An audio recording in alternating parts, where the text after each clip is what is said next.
Assalamualaikum. Bagaimana kabarnya para murid hebat? Semoga selalu sehat dan tetap semangat menggapai cita-cita.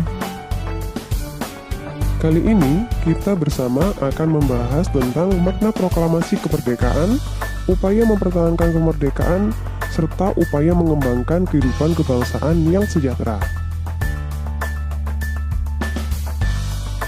Makna teks proklamasi. Tahukah kalian apa yang dimaksud dengan proklamasi?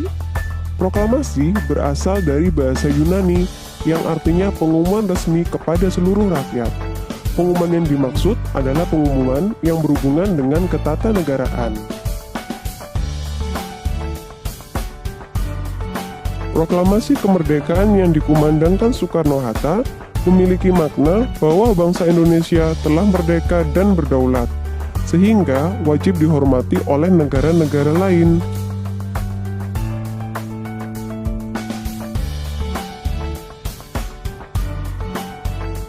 Makna lain proklamasi. Proklamasi sebagai puncak perjuangan bangsa Indonesia. Proklamasi juga merupakan awal terbentuknya NKRI. Proklamasi menjadi pintu gerbang menuju masyarakat yang adil dan makmur. Proklamasi kemerdekaan sebagai titik tolak perubahan hukum kolonial menjadi hukum nasional. Upaya untuk mempertahankan kemerdekaan NKRI antara lain mengenal dan menghargai jasa para pahlawan, rajin belajar, tidak bertikai dengan teman, memperingati Hari Kemerdekaan Indonesia, dan mengikuti lomba-lomba untuk memacu prestasi.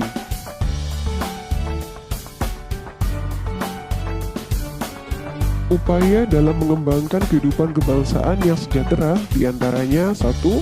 Bersikap tenggang rasa dan menjunjung tinggi sikap toleransi. 2. Aktif dalam menjalankan berbagai kewajiban sebagai warga negara. 3. Mendahulukan kepentingan bersama di atas kepentingan pribadi. 4. Mencintai produk-produk dalam negeri untuk menunjang perekonomian bangsa.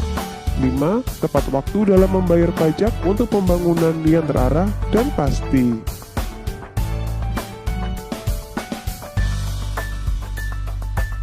Berikutnya, kekalahan Jepang melawan sekutu. Amerika Serikat menjatuhkan bom atom di Jepang. Bom atom pertama dijatuhkan di kota Hiroshima pada tanggal 6 Agustus 1945.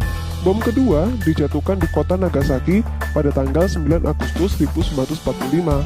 Akibatnya, Jepang menyatakan menyerah tanpa syarat kepada sekutu pada tanggal 15 Agustus 1945.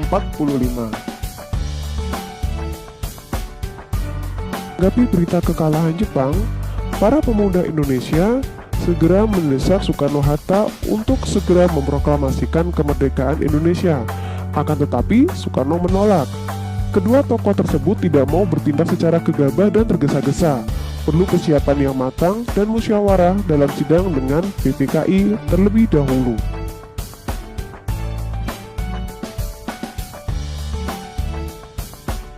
Usaha mempersiapkan kemerdekaan. Yang pertama, pembentukan BPUPKI. Yang kedua, pembentukan PPKI. Hasilnya, rancangan pembukaan Undang-Undang Dasar dan mengangkat presiden serta wakilnya. Peristiwa Rengas Dengklok. Pada tanggal 16 Agustus 1945, golongan muda membawa Soekarno-Hatta ke Rengas Dengklok dengan tujuan agar kedua tokoh tersebut segera memproklamasikan kemerdekaan Indonesia. Detik-detik proklamasi. Pertama, Soekarno-Hatta memimpin rapat untuk merumuskan teks proklamasi. Selanjutnya, teks tersebut diketik oleh Sayuti Melik. Pada tanggal 17 Agustus 1945, Soekarno didampingi oleh Muhammad Hatta memproklamasikan kemerdekaan Indonesia. Yang menjahit bendera merah putih adalah Ibu Fatmawati, sedangkan pengibarannya dilakukan oleh Suhut dan Latif. Peranan tokoh proklamasi kemerdekaan Indonesia diantaranya Insinyur Soekarno, Dr. Andes Muhammad Hatta, dan Ahmad Subarjo sebagai perumus teks proklamasi, Sayuti Melik sebagai pengetik teks proklamasi, Ibu Fatmawati sebagai penjahit bendera, dan sebagai pengibar bendera ada Latif dan Suhut. Sekian materi dari saya, semoga bermanfaat. Wassalamualaikum warahmatullahi wabarakatuh.